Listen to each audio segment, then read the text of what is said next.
let's just start off with a little background information, because where you grew up in the community and the ideals of the community helped form your decision to go to the Spanish Civil War. If I'm correct with that, partially? Yes, the question is where I grew up and what motivated me going to Spain. I grew up, well, until I was 12 years old on a farm near Thunder Bay, Port Arthur, and left-wing parents. My father was a poet, a writer in the Finnish language in Canada, and so we starved. But certainly I very early on read and got influenced in left-wing causes.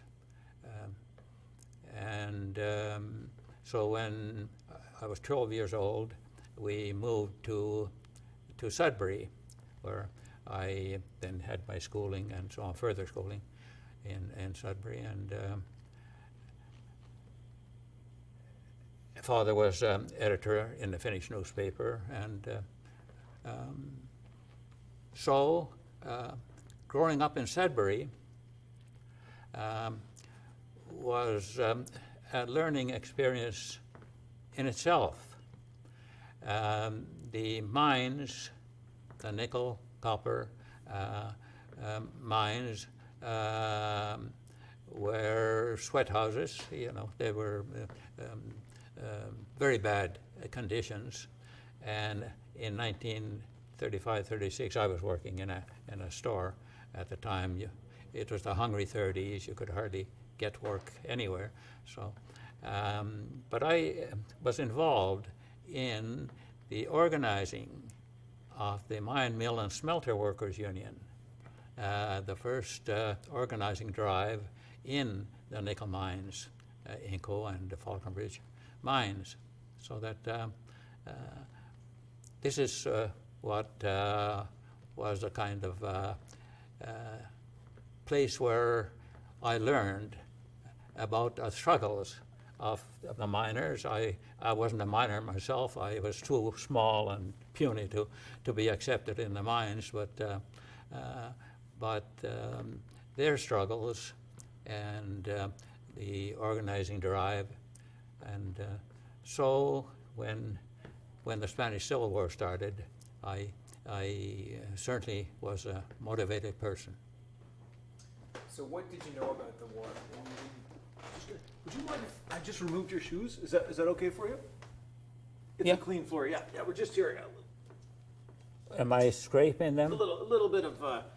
Just some tapping. Yeah, that's It's okay. squeaking. Now you can tap away. Yeah. Within reason. Okay.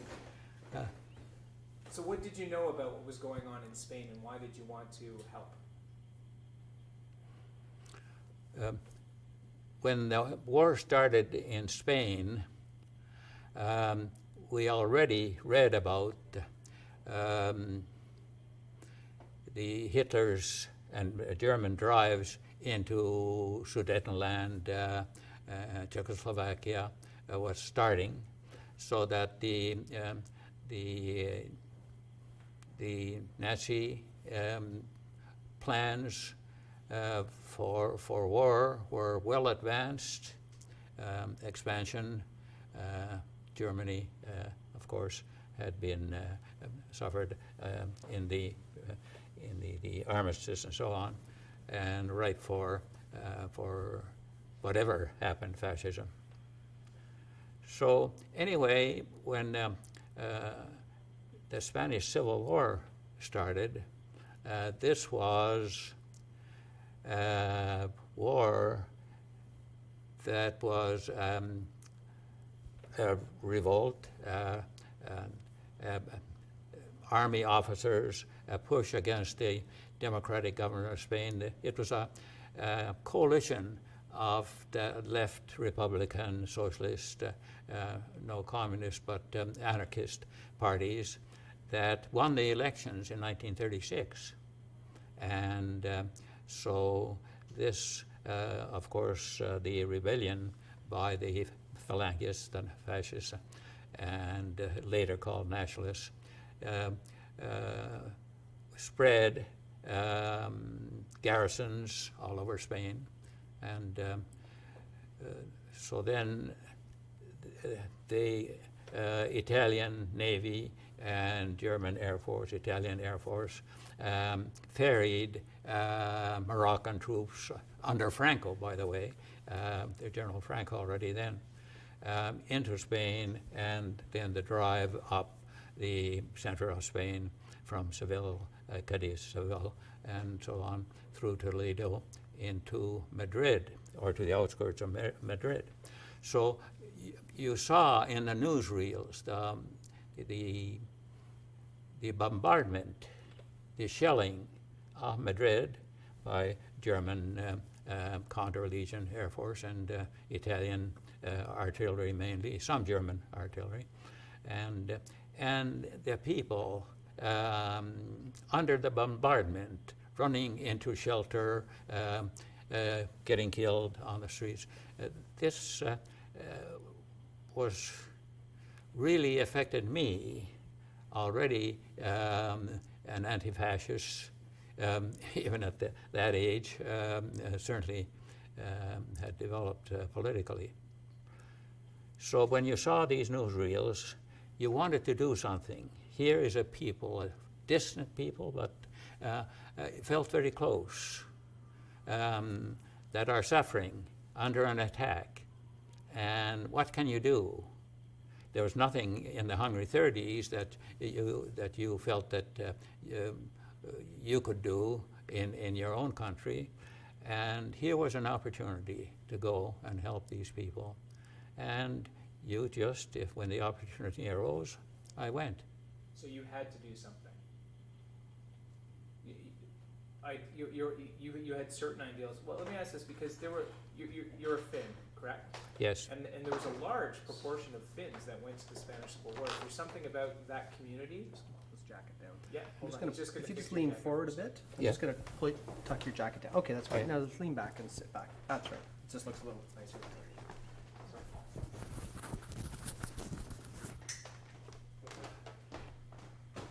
All right. Like I said, I'm of Finnish descent, and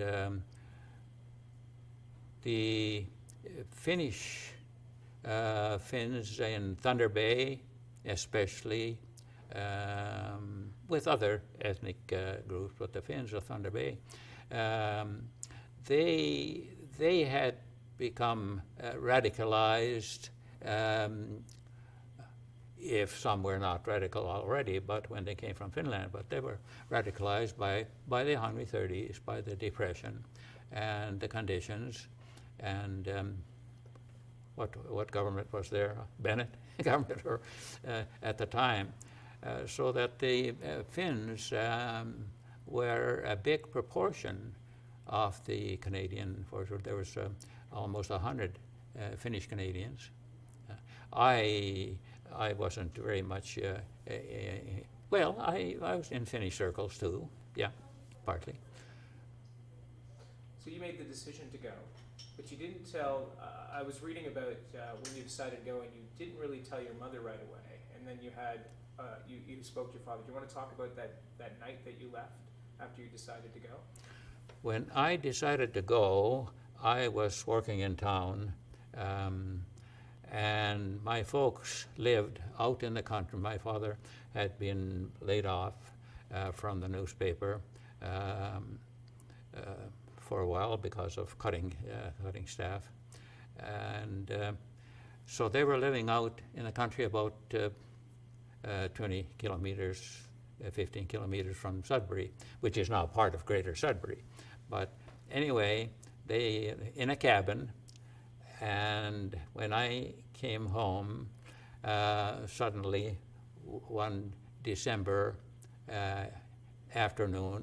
evening, they were quite surprised. And why am I there? I bantered with the brothers there, younger brother and the older brother, two younger brothers, and didn't want to tell mother. Mother was sickly, and I was afraid she wouldn't stand it. By the way, maybe here I could do an excerpt from my father's poem that he wrote when, after I had gone to Spain, to my son in Spain. Would this be appropriate right now? Yeah, absolutely. Okay. I'll, Well, why don't you tell us first the story about when you told him how he reacted, and then maybe read his poem. But you can get it ready if you want.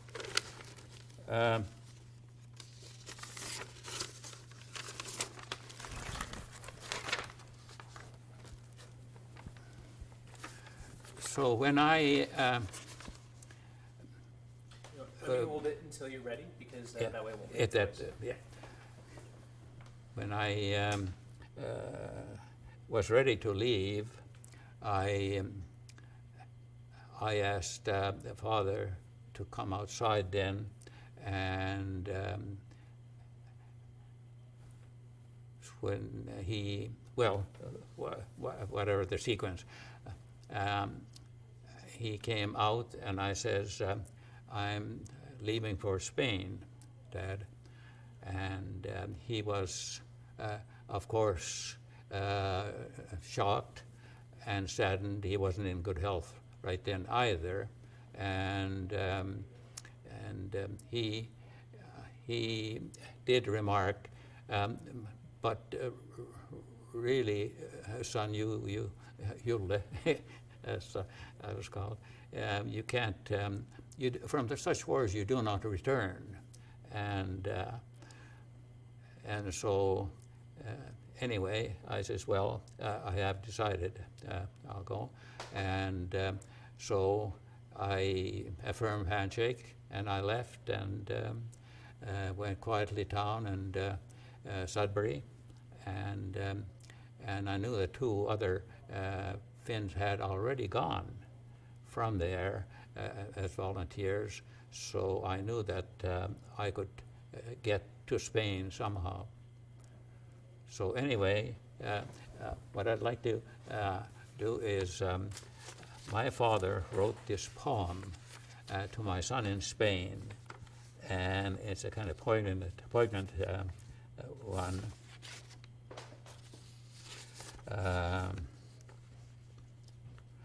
My father, a Finnish Canadian poet, was saddened when I left, but also inspired to write in his poem to my son in Spain. Go, you who see the need to help a people steely, strong, and brave, who are fighting for their freedom, their homes, their very lives, so that in freedom they shall walk the sunny soil of Spain, in freedom tilled their vineyards, in freedom with all the strength of bursting energy, build a new and happy Spain. Salute and honor volley 3 times. I have always felt very attached to that touching poem. It's quite powerful. Obviously, you didn't see it till you came back, but your father had the sentiment that you probably weren't going to return. He said that to you himself. Yes, he did. Yeah, he And did. did you not have a premonition yourself that you weren't going to return? I read that somewhere. No. The interesting thing is, I've been, I'm not a Stoic, but I accept life as it comes. I'm, whatever the situation, I don't show excess fear or bravado, but just an acceptance. Okay. So, you decided to go to Spain. to join the International Brigade, and can you talk about the kinds of men that also joined this? I mean, and in no way am I saying this to diminish what happened there, but some, I'm sure, took it as a romantic adventure, and others took it very seriously because, can you describe the types of people that went to Spain to fight for these things? The idealists, the romantics. I mean, it's quite, when you even look at the volume of people, like writers and painters, it was quite a unique group of people who went. Can you describe them, the ones that you know? The people, the volunteers that went to Spain were certainly diverse from different backgrounds, and certainly Canadians were from different ethnic backgrounds, religious, political, CCF, the predecessor of NDP and so on, religious people all the way to the left. And in Canadians were from the West Coast, for instance, were British stock, mainly 400 people like that, in Manitoba and so on. Some Ukrainians, Russians and so on, from the mining country in northern Ontario and out west in Saskatchewan and so on. But yeah, so we were quite a mix of Anglo-Saxons and different nationalities. So that, and the other ones in Spain, the anti-fascists, of course, Americans were more, a bit younger than the older, the immigrant fellows, but they were from New York, for instance, in the Bronx, and Jewish people, and from all over the states, as a matter of fact, but a bit more educated, younger, and more of my age or a little older. The British were writers, and a lot of writers and so on, intelligentsia, as a matter of fact, and artists, so on. Disproportionate number from there, and died in heavy battles at Jarama. And of course the German, Austrian, Italian anti-fascists displaced in Europe, volunteered first, Swedes, beautiful monument in Stockholm, Sweden, by the way, that I visited in 1991. But anyway, so that these are the kind of 35,000 of us that went there, and from different backgrounds, but all, I think the main thing was we were anti-fascists. We saw the danger of World War II and the aggression of the fascist Italy and Nazi Germany. So how did you get from Sudbury to Spain? Tell us the journey that you took there. Oh, yeah, the trip from Sudbury to Spain was kind of broken up.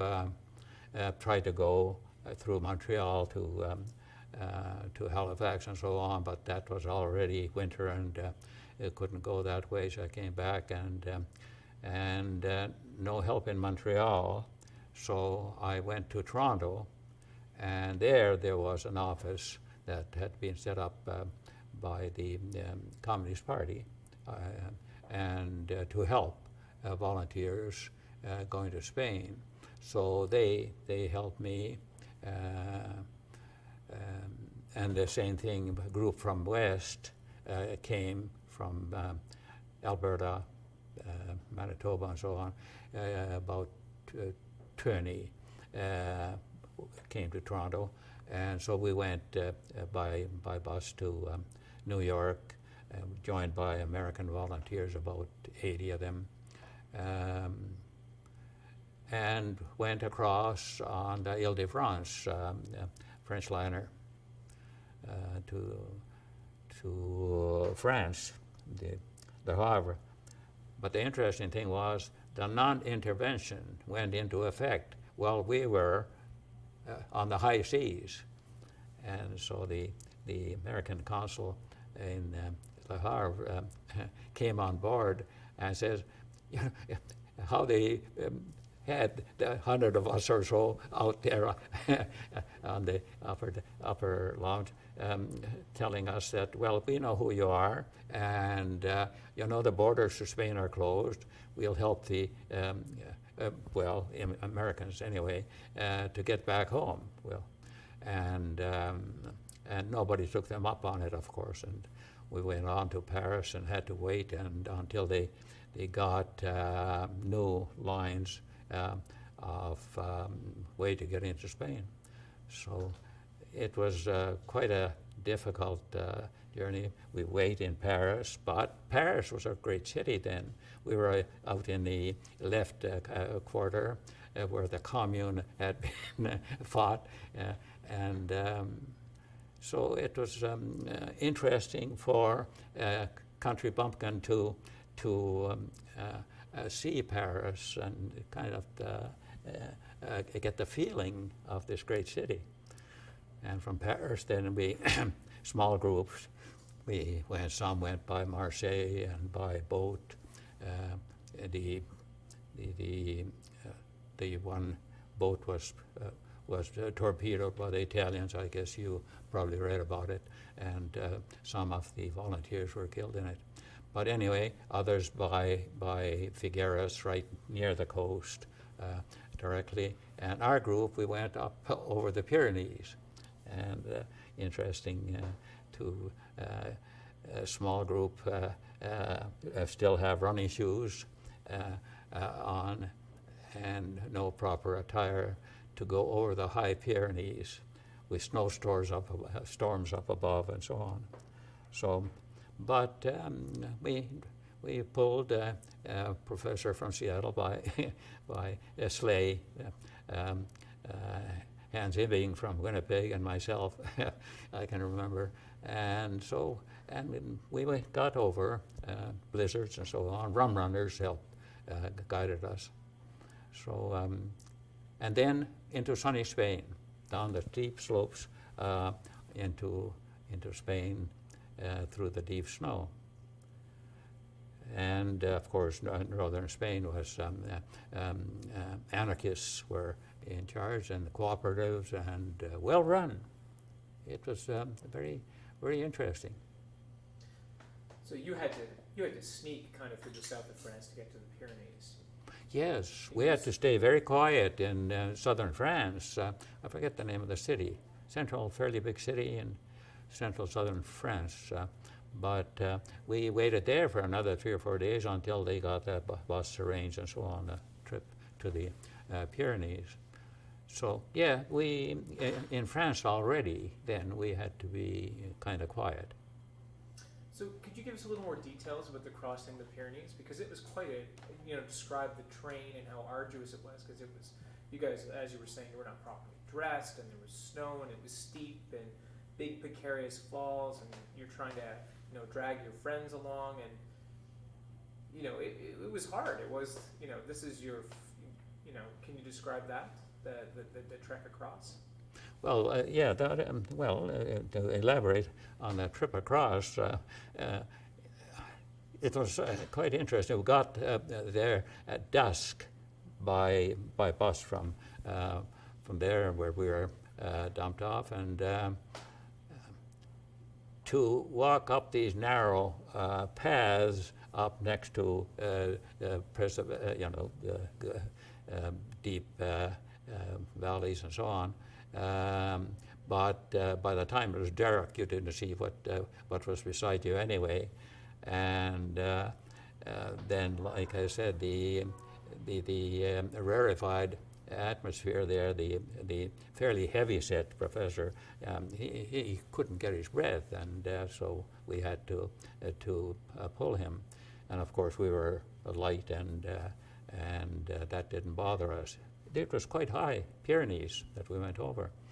So once we got near the top, after a few hours, sometimes in the middle of the night, there was quite a bit of kind of a blizzard up there, which was fortunate because the border guards were, I guess, in their whatever buildings, and so we were able to go through there onto the Spanish side, to the steep slopes on the Spanish side, but it was quite rugged. And you can imagine your ankles and so on scratched and so on, bloody from from the snow crust, but all part of the game. So how were you received in Spain? Well, certainly the people were wonderful. From the Pyrenees down by first by bus for a ways, and then by train to Barcelona was somewhat uneventful. But from Barcelona down, the people, their reaction when they heard that we were volunteers, international volunteers, helping them, and them yelling, "No part," yeah. But anyway, they dumped,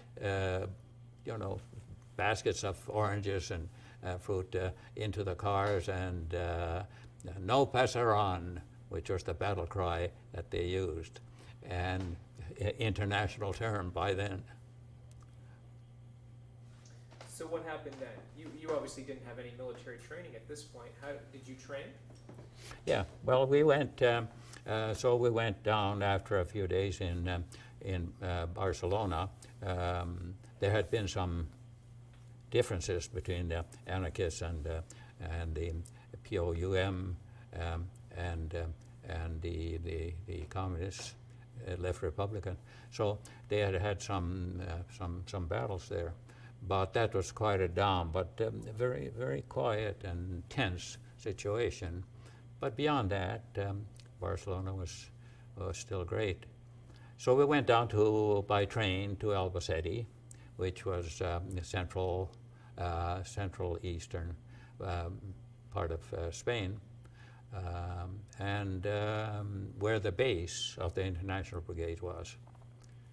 And we went into soon into training with the Americans at a town called Madrigueras, and a very short training. I had shot partridge with the gun and rabbit and so on. That's about the extent of it. So really didn't know anything about war, and wasn't.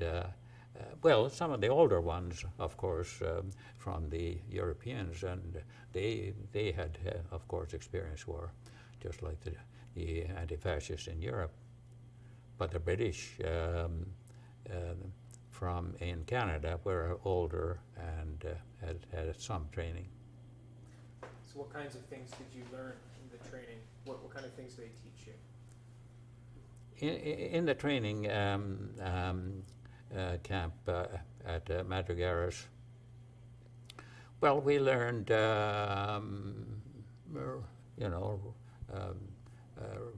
rifle fire, light arm fire, a little bit of light machine gun firing,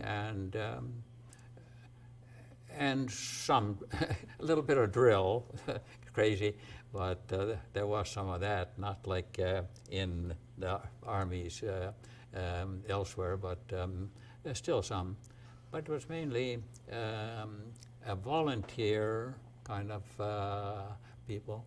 And interesting, the kind of people we had there, I could not understand some of my fellow volunteers. There was Cockneys and from around London, and Scots from Scotland, and the from the Bronx and Brooklyn, the Americans who spoke another different dialect. Well, I'm telling you, the little talks that we got and so on, I didn't understand them. What the hell are they talking about? But you got the gist of it anyway. So at this point, you're not with the Mac-Paps, are you? You were. At first, we trained with the Americans. The Mac-Paps were not formed until July 1937, and this was in March that we were end of February that we were in training, and when we then about three weeks of training I think we had, and so then we went to the front. The big battles that the British volunteers had suffered so badly at Jarama had already been fought, and so when we got to the front, it was more trench warfare and sniper fire and so on that did some killing, but and we didn't go over the top there. We just positional warfare by then at Jarama front until July in Brunetti. So what was your impression, I mean, of the front? Was it what you expected? You get to the front line for the first time. What did I expect when you go into a war?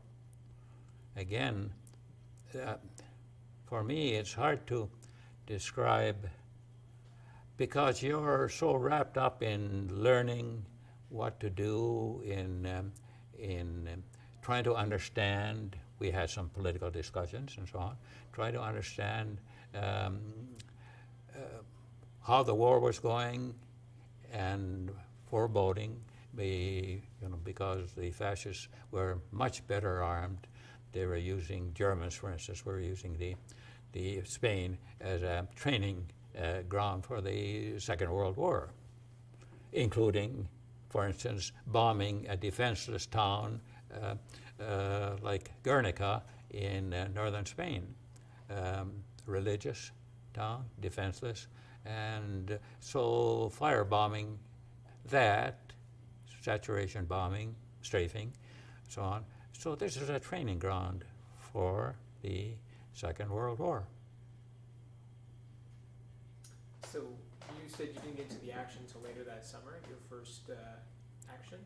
Do you Well, want to describe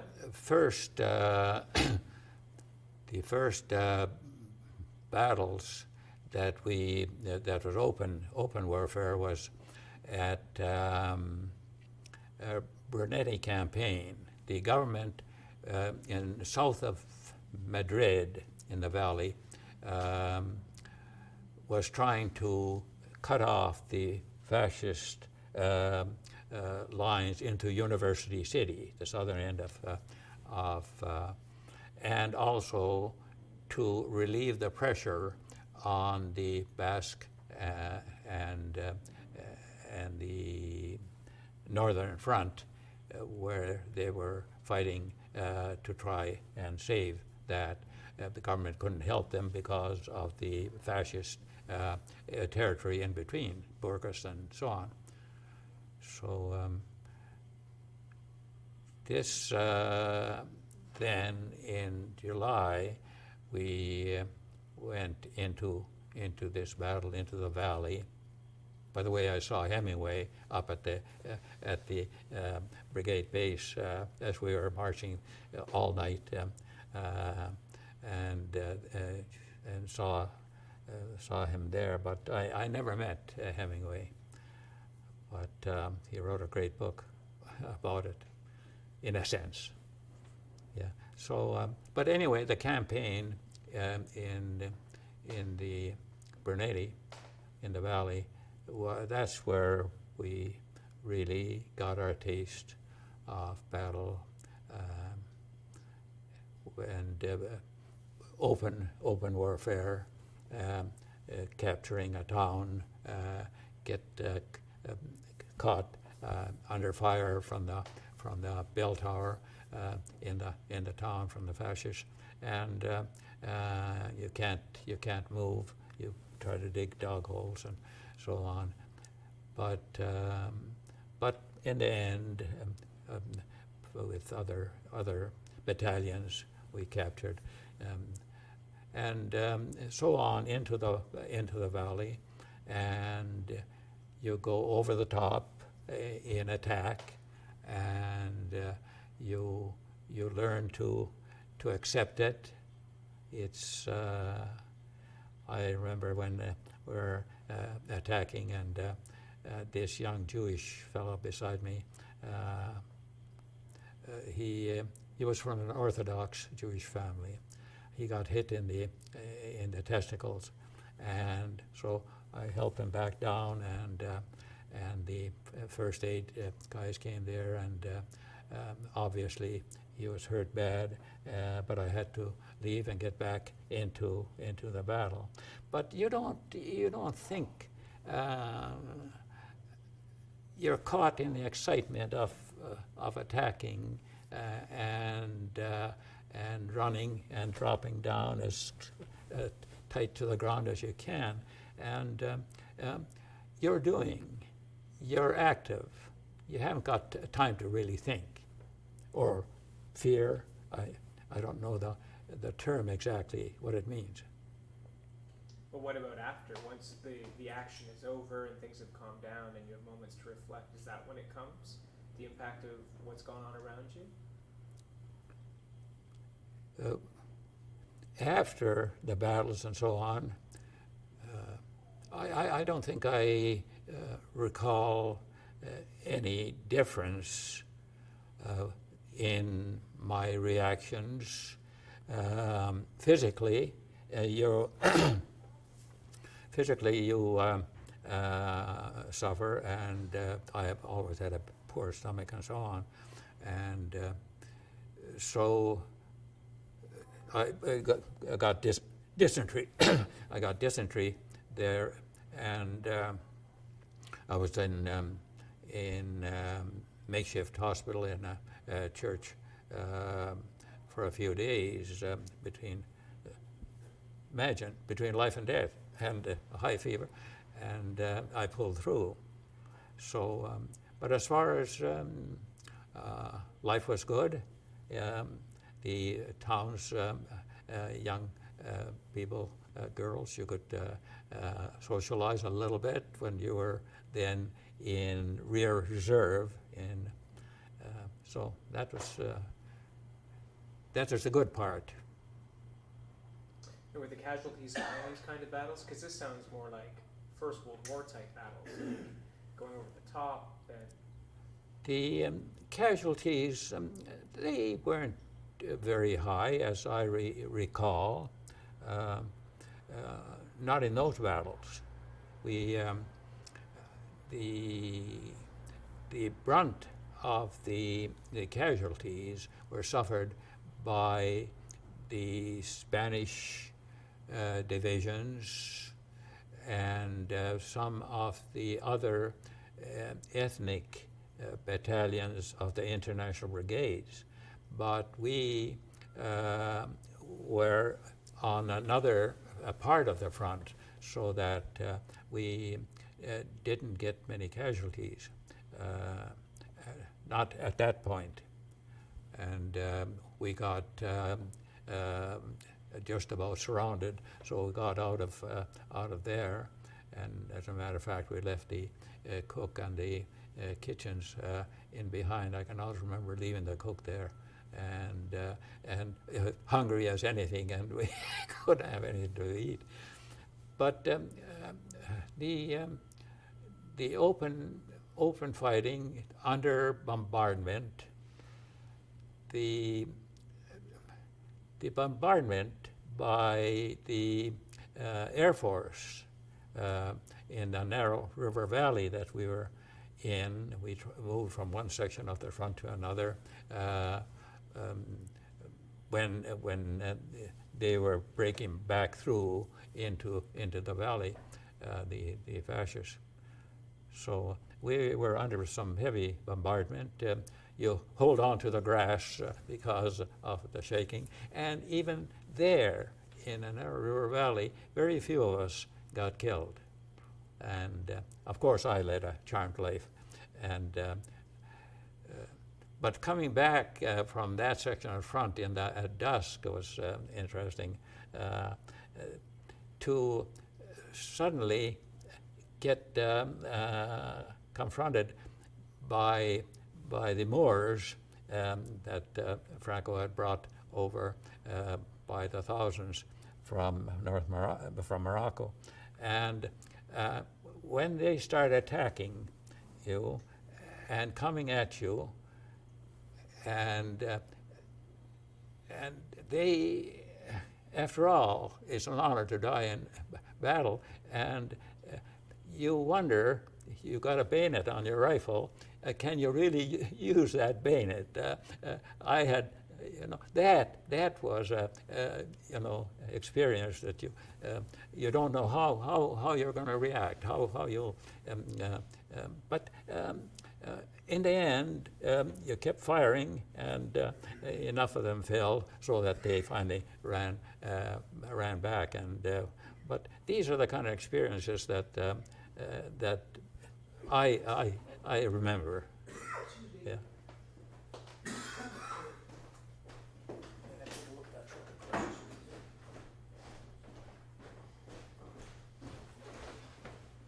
We're going to keep going, Dave. Yeah. How much longer are you? Maybe another 20 minutes. Is that okay? Oh yeah. Yeah, No, that's good. that's fine. I'm not getting anywhere. No, you are. Yeah. This is all good stuff. It's very interesting, yeah. Yeah. It's all about the details or what's interesting about it. Yeah. I just wanted to ask Mr. Paivio, do you want anything to eat after we're done? Pardon? This charge of Moors on you and how you're feeling, if you're going to be able to withstand it. Did you have to use your bayonets ever? No, I never had to use the bayonet, and I'm a peace-loving guy. It was just my commitment, my dedication that I was in the war at all, and I've been a peace activist all my life. But this was fighting and aggression, a danger in the world. I don't know if certainly Mackenzie King didn't believe Hitler was a danger. He was quite a realistic and guy that you can deal with. So they just, people didn't realize what we were up against. Yeah. So you were talking about the shelling before. You had a close call with the shell, didn't you? Wasn't there an occasion where a shell landed right in front of you and bounced away without exploding? I don't recall the shell. I don't think I've ever described the shell. No. No. We were bombed and shrapnel lying and cutting limbs from the trees and so on, but not me. Okay. So what was the next big action that you were involved in? When that campaign was over, I went to meet the fellow Canadians at the Arizona training base, and on leave after the battle, and I stayed with the officer Neil McAlea from Sudbury. There, a great soldier, great commander in the Mac-Paps later on, and of course he got killed in the battles in the Aragon front. But at Fuentes, near Condesa. But anyway, let's see, what was I talking about? This is when you joined up with the Mac-Paps. Yeah, so when they didn't, some who wanted to leave went back home, who had been in the battles and so on, but others, they assigned me to the officers training school in Tarragona, so which was near Albacete, and so I was in officers training that fall for how long? A couple of months, 3 months, and which was a very good experience, and interestingly enough, formed very good friendships in the officers training school. Jimmy Rutherford, adopted by Professor Haldane, famous in Britain, England. But anyway, we got very, very good friends there, and others, Americans, and so on. But the one that I always remember was the Englishman from around London who he had left a wife behind, and at bedtime, I wonder who's fucking her now. That was the song. So anyway, so these are the kind of friendships you form then that lasts with you until, of course, Jimmy Rutherford was shot by the fascists, executed. Yeah. So when you joined the Mac-Paps, eventually the Mac-Paps were being depleted and they wanted to reinforce them. And you went from training school and were assigned commanding a machine gun company. Is that correct? Yes, when the fronts started breaking, when the fascists put on the big Blitzkrieg offensive to cut Spain off in half, and with heavy armament and Italian, I don't know how many Italian troops in that offensive, but well armed, and so we were shipped up to the front, and I was assigned to the machine gun company in the Mackenzie Papineau Battalion, and toss up because I could speak some Spanish already and could speak Finnish. One of the companies in the machine gun company was half Finnish Canadians and from Finland. So I could speak Finnish and of course English, and so I took on the position, of course, as adjutant of the company. And but the retreats, we were disorganized already. Then the retreats, we were cut off here and there into small pockets, and trying to get back together. It was a rear guard action that you never knew where the front was, and as a matter of fact, that's where I was captured. Do you want to tell us the story